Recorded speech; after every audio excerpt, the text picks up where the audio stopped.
신약 성경에서 바울 서신에 인사말이 늘 한결같습니다. 하나님 아버지와 주 예수 그리스도로부터 은혜와 평강이 너에게 있을지어다. 은혜와 평강이 하나님으로부터 여러분들에게 있기를 축원합니다. 우린 연약한 인생이기 때문에 평안과 형통이 반드시 필요합니다. 그런데 우리가 만나는 그 삶의 터전에는 또 각종 우리의 살아가는 형편에서는 늘 평안하지만은 않죠. 생각지도 못했던 어려움이 언제든지 우리의 문지방을 넘어오려고 늘 기회를 도사리고 있기 때문에 항상 예민한 사람들은 좀 불안하게 살아가는 그럴 수밖에 없는 것이 바로 우리의 인생들입니다. 사사시대 때에 이스라엘이 흉년이 들었다고 합니다. 흉년 좋아할 사람이 어디 있겠습니까? 온 나라에 흉년이 들었다고 했는데 그곳에 사는 사람이라면은 누구나 그 흉년을 피해갈 수가 없습니다. 아마 그들에게는 당장 먹는 문제, 이 양식 문제가 걱정이고 고통이었을 겁니다. 풍요를 의미하는 당시에 그 유다 베들레헴, 이 베들레헴은 떡집이라는 그런 뜻이 있습니다. 그러니까 여러분 떡집이라니까 그 자체만 해도 마음이 푸근하잖아요. 떡 싫어하는 사람이야 모르겠습니다만은 그러면은 빵집이라고 합니다. 빵집 뭐랍니까? 좀 유식하게 제가 좀 합니까? 빵집 이상하네. 제가 전에 문을 열고 이렇게 들어가면은 그 빵 냄새가 얼마나 좋습니까? 우리는 그렇게 번역을 해서 그렇지 사실은 밀가루로 말하면 빵집이라고 그렇게 말할 수 있겠죠. 베들레헴은 그런 뜻이 있는 이 베들레헴에도 흉년이 들었다는 것이죠. 근데 그 베들레헴에 엘리멜렉이라는 사람이 살고 있었는데 그 가족들도 이 흉년을 피하기가 어려웠던 것 같습니다. 그들은 흉년의 고통을 피하기 위해서 이삿짐을 샀습니다. 우리가 여기 있지 말고 좀 더 살기가 좋은 곳으로 이사를 가야 되겠다. 그래가지고 그것을 실행에 옮기게 되었는데 이 엘리멜렉은 가지고 있는 모든 재산을 다 처분해서 이 거류했다면 잠깐 갔다 오는 게 아니거든요. 우리가 여기 말씀에서 볼 수 있는 것처럼 10년을 있다가 도저히 못 살아서 돌아온 거니까 다 처분해서 간 겁니다. 그래가지고 자기 아내와 두 아들을 데리고 고향인 베들레헴을 떠났습니다. 그가 가서 살려고 했던 것은 모압 지방이었습니다. 이 모압은 지금 요르단 지역인데 그 사해바다 동쪽 지역입니다.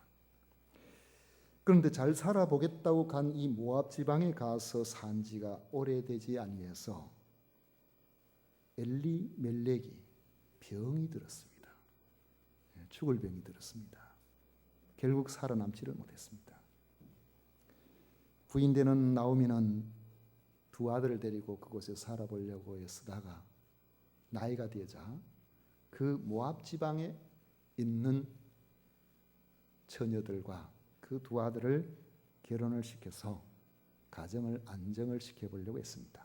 그런데 10년 정도 사는 동안에 무슨 일 때문인지 그 두 아들도 차례차례 병이 들어서 죽었습니다. 졸지에 남자들 다 죽고 가정에 세 과부만 남게 된 것입니다. 생활이 어려워 생활터전에 흉년이 들어서 그 흉년을 극복해 보려고 나름대로 애를 썼지만은 결과는 좋아진 것이 아니고 인생의 흉년까지 당함으로 한 가정이 완전히 망하게 되는 이런 상황이 오게 된 것입니다. 이런 경우를 보면서 우리가 이런 생각을 해보죠. 흉년은 어떤 사람에게 오는가? 어떤 사람이 흉년을 당하게 되는가 하는 겁니다. 오늘 1절을 보면 사사들의 치리하던 때에 그 땅에 흉년이 드니라 했습니다. 그 땅은 이스라엘 땅이죠. 흉년은 어느 특정한 동네에 온 것이 아니고 이스라엘 전체에 왔다는 것을 알 수 있습니다. 이때의 흉년이 오는 것은 흉년이 들기에 가장 좋은 것은 이스라엘 땅에 풍년이 들면은 농사 짓는 데서는 결정적으로 비가 좌우를 한단 말이죠. 1년의 우기 때에 적절하게 비가 내려주면은 농사를 잘 지을 수가 있습니다. 우리나라 태백산맥 같이 그렇게 넓지 않는 그 팔레스타인에는 남쪽에서 북쪽까지 중앙 산맥이 있습니다. 평야가 해안가나 이런 데 좀 있지 너른 평야가 많지 않습니다. 그런데 비가 오면은 그 땅에는 그냥 좀 스며들고 그 외에는 그냥 쫙 빠져버리는데 가을에 비와 겨울에 비가 오는데 이 비가 오게 되면은 우리나라 같이 저수지를 만든다 이런 환경이 잘 안 되어서 비 올 때는 계곡에 물이 넘쳐나지만 비가 그치면 얼마 안 되면 물이 다 빠져나가 버려요. 그래서 적절한 때에 비가 오는 것이 농사 짓는 데는 얼마나 중요한 일인지 모릅니다. 근데 그 땅에 흉년이 들었다는 것은 요즘 같은 엘니뇨 현상 이런 것이 그때도 있었는지는 모르겠지만은 나라 전체에 비가 제대로 오지 않았다는 것을 의미한다고 볼 수 있죠. 이럴 때에는 그 땅에 찾아온 이 흉년을 이스라엘 사람이라면 어느 누구도 피할 수가 없었다는 것을 보여주는 것입니다. 이와 같이 인생은 바로 사는 사람이나 잘못 사는 사람이나 누구든지 특정한 사람에게만 흉년이 오는 것이 아니고 누구에게든지 흉년이 올 수 있다는 것을 우리는 이 말씀에서 보게 됩니다. 어떤 사람에게는 하나님 앞에 바로 살지 못해서 징계의 채찍으로 흉년이 오는 경우도 있습니다. 하나님께서는 우리를 깨닫게 하도록 하시기 위해서 혹은 회개시켜서 우리로 하여금 하나님의 사람의 본래의 모습을 회복시킬 수 있도록 하기 위해 징계를 하시기도 합니다. 어떤 사람에게는 시험이나 연단을 위한 도구로서 흉년이 오는 것을 하나님께서 허락하시기도 합니다. 어려움이 닥칠 때도 여전히 신앙을 잘 지키고 있는지 그것을 하나님께서는 알고 싶어 하시는 거죠. 하나님 우리를 보시면서 늘 관심이 진짜 나를 사랑할까? 여러분 결혼한 부부가 그런 생각을 해보지 않겠어요? 아내가 정말로 날 사랑할까? 월급 봉투 갖다 줄 때만 사랑할까? 아니면 내가 어려울 때, 내가 병이 들었을 때, 힘들 때도 여전히 날 사랑해 줄까? 아내도 마찬가지 아니겠습니까? 궁금하잖아요. 가정에 어려움이 닥칠 때, 힘든 일이 닥칠 때에 그때 정말 사랑하고 있는지 우리는 알 수 있을 겁니다. 하나님께서는 우리가 주님을 향한 진정한 신앙을 가지고 계신지 궁금해 하셔서 때로는 연단을 통해서 그것을 알아보기를 원하시는 겁니다. 이럴 때는 우리가 이 흉년을 어떻게 감당할 것인가? 주님, 그래도 저는 주님을 사랑합니다 하고 잘 견디면 됩니다. 한 가지 분명한 것은 하나님께서는 우리에게 흉년이 없다. 예수님을 믿으면 뭐든지 다 뜻대로 될 것이다 라고 말씀하신 적이 없다는 점입니다. 믿음의 조상 아브라함도 흉년을 만났고 그 대단한 온유하고 부드러운 이삭도 흉년을 만났고 정말 꾀가 많은 야곱도 흉년을 피할 수가 없었습니다. 하나님이 기뻐하시는 일에 귀하게 쓰임을 받은 요셉도 오랫동안 인생의 흉년을 당했습니다. 다만 주님은 우리들에게 담대하라고 말씀하십니다. 세상에서는 너희가 환난을 당하나 담대하라. 내가 세상을 이기었노라. 요한복음 16장에 보면 있습니다. 주님은 흉년과 같은 인생 환난을 없게 하겠다고 말씀하신 것이 아니라 흉년을 만나든 환난을 만나든 승리하게 만들겠다고 약속을 하셨습니다. 이 점은 흉년 들었다고 우리의 인생이 끝장은 아니라는 겁니다. 흉년 들었다고 우리가 절망은 아니라는 것이죠. 잘 견디면 그 땅에 다시 풍년이 오게 될 것입니다. 나오미가 10년 후에 돌아와 보니까 자기처럼 도피하지 않고 그 자리에 머물러 있었던 사람들은 다 잘 살고 있었습니다. 이럴 줄 알았으면 집안 팔고 그냥 여기에 머물러 있었으면 좋았을 걸. 이런 후회를 아마 했을 것 같습니다. 여러분, 우리가 흉년이 닥칠 때에 흉년 들었으니까 그 흉년을 피해서 도망가는 건 뭐 당연한 거 아니냐 이렇게 생각할 수 있겠지만은 흉년이 반드시 도피의 이유는 될 수가 없습니다. 만약에 엘리멜렉과 같이 흉년이 들 때 이를 도피하기 위해서 모압으로 가는 것이 가장 큰 지혜라고 생각한다면은 이때 이스라엘 백성들 모두가 다 모압으로 가야죠. 그곳에 가야 사니까요. 이스라엘 전체에 흉년이 들었지만은 오늘 본문을 보면 유독 엘리멜렉의 가정만이 이방 땅 모압으로 내려간 것이 나타납니다. 그러므로 엘리멜렉이 모압으로 내려간 사유가 정당화될 수는 없습니다. 하나님은 이스라엘 백성이 모압으로 가는 것을 기뻐하시지 않습니다. 모압은 하나님을 섬기지 않을 뿐만 아니라 광야에서 힘들 때에 이스라엘 사람들을 해롭게 한 민족입니다.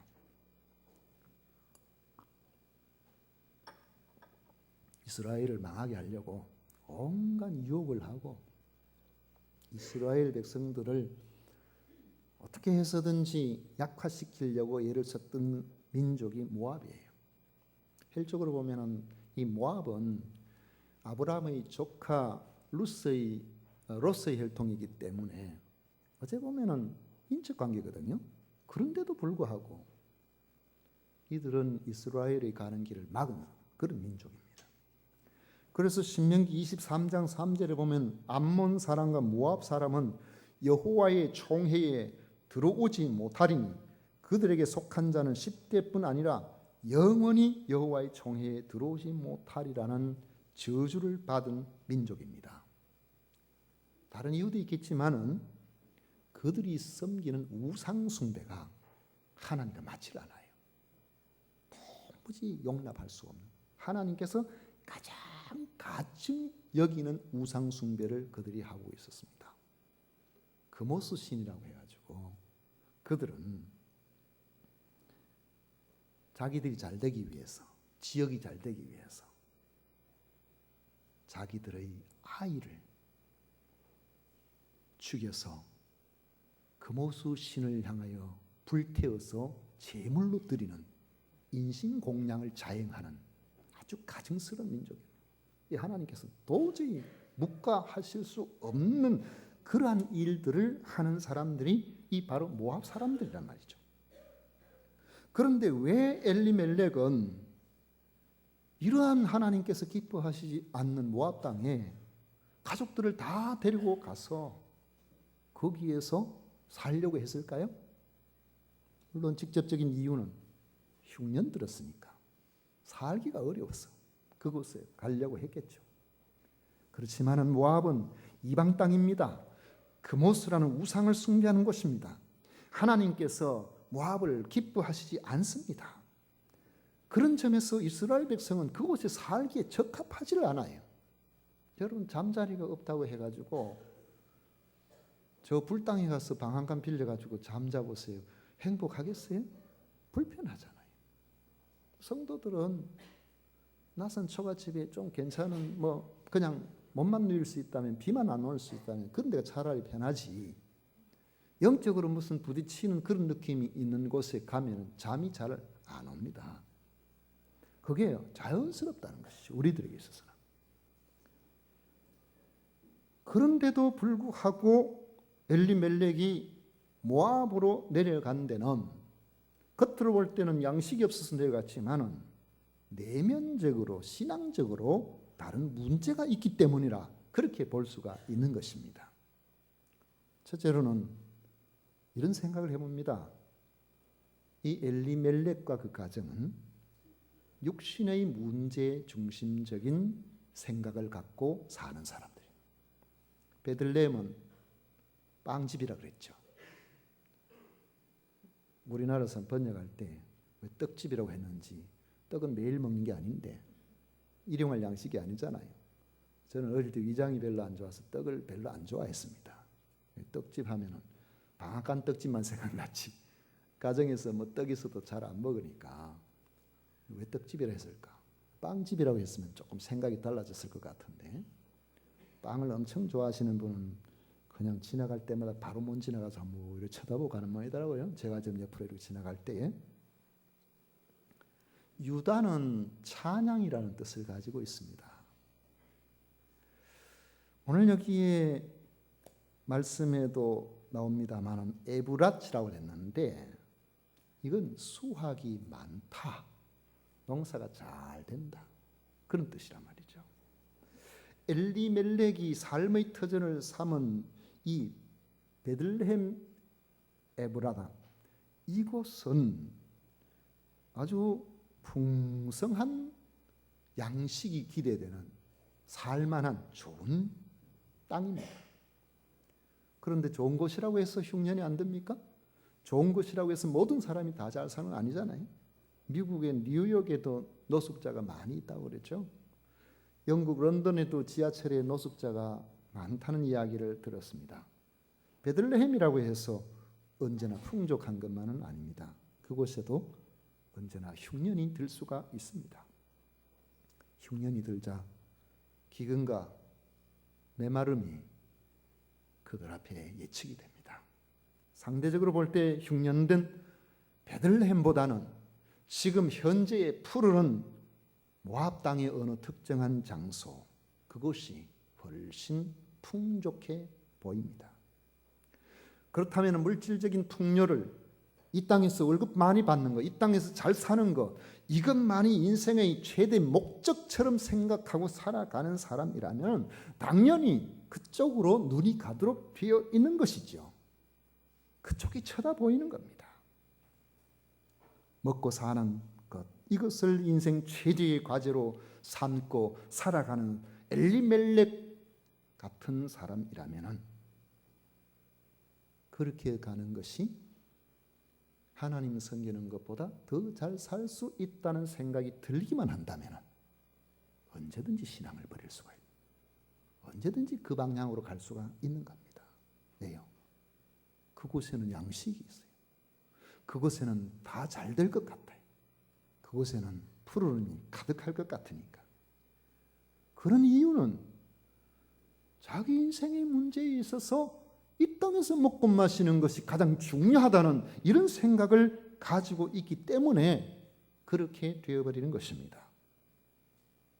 또 한 가지를 생각해 보면은 엘리멜렉이 왜 갔냐? 하나님보다 세상을 더 사랑하기 때문입니다. 뭐 비슷하겠지만은 엘리멜렉이라는 이름의 뜻이 나의 하나님은 왕이시다, 그런 뜻이에요. 왕 앞에 백성은 살 길은 충성입니다. 왕 앞에 백성은 그분의 통치를 받는 거예요.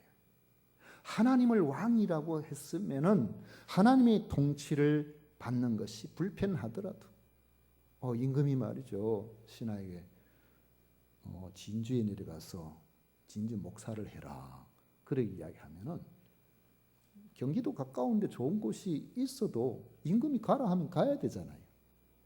그게 신하된 사람이죠.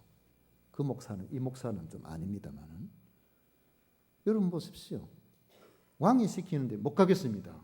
왕이 시키는데 안 됩니다. 이렇게 해버리면은 그 사람은 어떻게 됩니까? 그 사람은 더 이상 왕에게 신임을 받을 수가 없도록 되어 있습니다. 나오미는, 그 엘리멜렉의 부인들 나오미는 이름 뜻이 기쁨인데, 이것을 보면은 그들의 신앙적 배경을 설명해 주죠. 그들의 이름을 지어준 부모들의 어떤 신앙의 표현, 또 그들이 신앙적 가정에서 자랐을 것이라고 짐작하게 만들어줍니다. 그럼에도 흉년이 들었을 때 그들은 하나님 앞에 의논하지 않았습니다. 당장의 육체적인 살 길을 찾아 가버렸다는 것이죠. 그들이 떠나지 않으면 그곳에서 굶어 죽었을지 모르기 때문에 절박하게 사흘을 굶어서 더 이상 견딜 수가 없어서 아무도 옆에서 도와주는 사람이 없어서 당장에 먹을 것이 없어서 갔다면 또 다른 문제인데 그렇지는 않아요. 흉년이 들었다고 그 가정과 함께 떠나지 않았던 대부분의 사람들은 그 흉년을 견디고 얼마 후에 훌륭하게 다 잘 살아남았기 때문에 단지 엘리멜렉의 가정만이 하나님의 뜻보다는 육신의 안정을 더 생각했다고 그렇게 말할 수밖에 없는 것입니다. 요즘 시리아 난민들 문제가 우리나라 정치 상황이나 여러 이런 것 때문에 뉴스가 좀 덜 들어옵니다만 지금도 여전히 심각하잖아요. 그런데 보면은 난민들이 그곳에 있으면 생명이 위험하기 때문에 그렇게 난민이 되기도 하지만은 그 사람들이 터키로 들어와서 터키 서쪽에서 그리스로 해가지고 가고자 하는 최종 목적지는 대부분이 최대 복지국가 서유럽입니다. 왜 가느냐? 잘 살아보려고요. 우리 자녀들에게는 더 잘 살도록 해주고 싶어하는 그런 마음이. 그럼 우리가 그걸 나쁘다 할 수 있습니까? 그러면은 그렇게 가려면은 그 긴 여행길 경비가 얼마나 듭니까? 그러니까 사실은 가난한 사람, 어려운 사람은 나오지를 못하는 거예요. 난민이 될 수가 없는 거예요. 그나마 전문적인 어떤 직업을 가지고 살만한 사람이 그 전부 처분해가지고 나오는 사람이 더 많답니다. 대부분 그렇대요. 근데 나와보니까 환영을 못 받아요.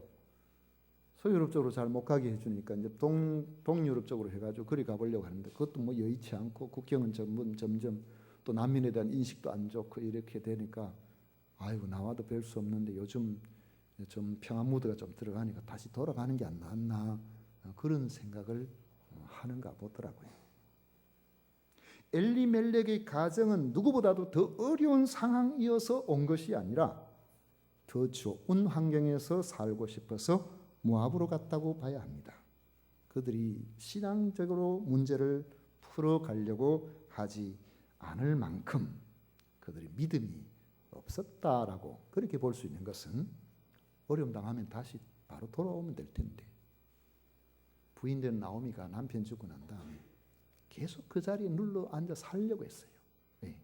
자기 아들 그것도 여인하고 같이 결혼을 시켰어요. 계속 살려고 하다 보니 10년이 지납니다. 그 10년 속에서 그 아들들도 병으로 그러면 하나씩 죽어버렸어요.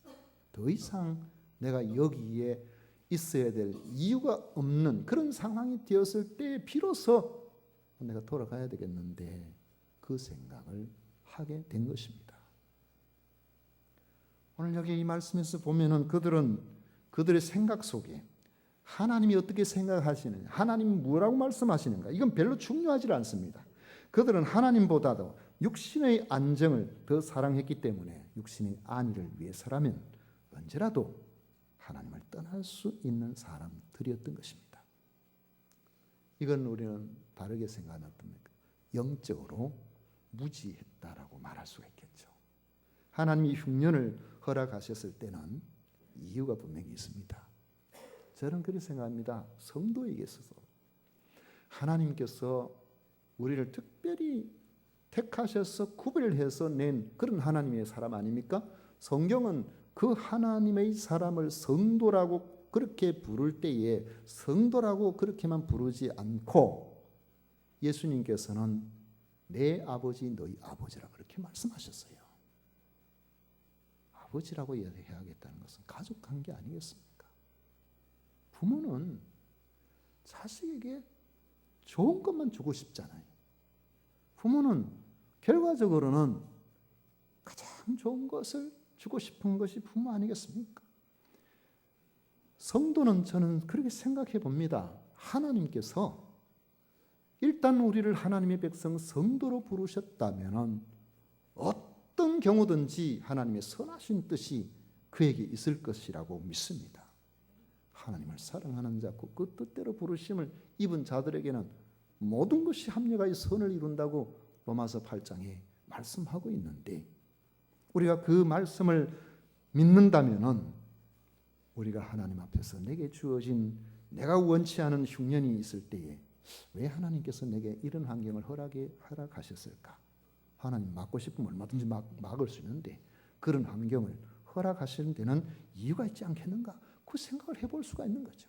그런데 영적으로 무지하면은 그런 생각을 안 하고 환경을 탓하고 사람을 탓하고 여건을 탓하고 그렇게 해버린 겁니다. 심지어는 하나님을 원망하기도 합니다. 힘 있는 사람, 의지 있는 사람은 내가 열심히 해서 이 문제 한번 해결해 보지, 이렇게 하면서 자기 문제를 해결하려고 그렇게 노력을 해보기도 합니다. 그러나 성도라면 인생에 흉년이 들 때에 왜 흉년이 내게 왔는지 궁금해해야 합니다. 그래서 내가 혹시나 하나님을 멀리 떠나서 하나님 기뻐하시지 않는 자리에 있다면 철저하게 회개하고 하나님 앞에 돌아오면 됩니다.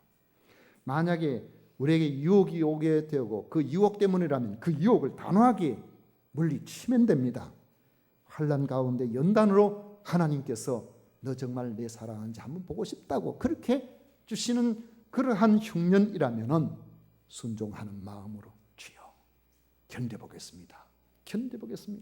견디면 하나님께서 반드시 머지않아 복된 길로 인도해 주실 것입니다. 흉년이 온다고 무조건 떠날 것이 아니라 바로 그럴 때에 우리는 영적으로 민감해져야 되는 겁니다. 이삭이 살 때도 흉년이 왔습니다. 살기가 어려웠어요.